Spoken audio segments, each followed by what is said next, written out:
So, nirelease na ulit natin yung EcoBoost 1.0. Ito yung 8 months ago na binili sa atin. So, gusto ko lang i-vlog to para alam nyo, meron din kayong reference na hindi totoo yung mahal ng parts yan. Yun lang. So, ito, dinala sa atin to, nag-overheat na. 20 lang yung takbo. So, ang reklamo lang nila, hindi yung overheat. Hindi nila napansin na overheat. Ganun katibay yung engine yan. Makapal kasi yung block niyan. So, hindi yan basta-basta maghahalo. Tubig lang is. So, yun na nga. Ang una nilang reklamo dyan is mainit daw yung buga. So, kaya lang nila din nila sa atin kasi mainit yung buga ng aircon. So, kaya napan-checking agad on the spot. Pagdating nila, di po yan, kaya po yan hilawang aircon kasi naka-overheat po. Ang takbo lang nila 20.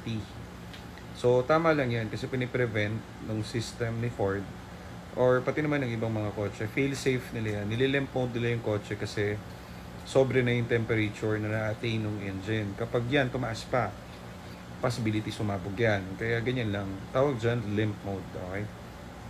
So, naka-limp mode yan. Kaya lang din hilawang aircon yan kasi sobrang init ng engine eh. Turbo to guys eh. Ito yung 1.0. So, ito yung pinaka-immaculate na EcoBoost na nakuha natin since then. Pinakamaganda to sa lahat. Dinala nila ma'am to sa Ford mismo nung pagtapos nilang bilhin sa atin to. Kahit isang pyesa walang pinalitan si Ford dito. Ganun kaganda tong unit na to. Walang na-recommend si Ford na palitan dito sa unit na to. Change oil lang, yun ang recommendation. So, pina-change oil nila to dun sa mismong kasa. So, after 8 months, syempre, used car yan, hindi naman yan immortal, magkakaroon yan ng issue. Kaya kailangan yan, pinapa-PMS. Pero, kapag yan, dinala nyo sa iba, ching, ganun ang itsura ng mekaniko na gagawa dyan. Dahil, automatic, nag-overheat, mababa siguro 20 mil gagastusin mo dyan. Worst case, siguro 50 or 60.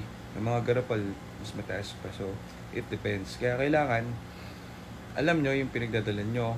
Marami namang magaling dyan na mechanic. Kami nagre-repair. Yung mga unit lang talaga namin ang nire-repair. Pero kasi galing sa atin itong unit na to. So, ginawa na namin. Total cost ng repair niyan, para lang gusto kong malaman nyo yung costing kasi in-house naman kami. So, 3.5 ang ginastos dyan. Pinalitan dyan is resistor block. Yun yung capacitor ng radiator, bow.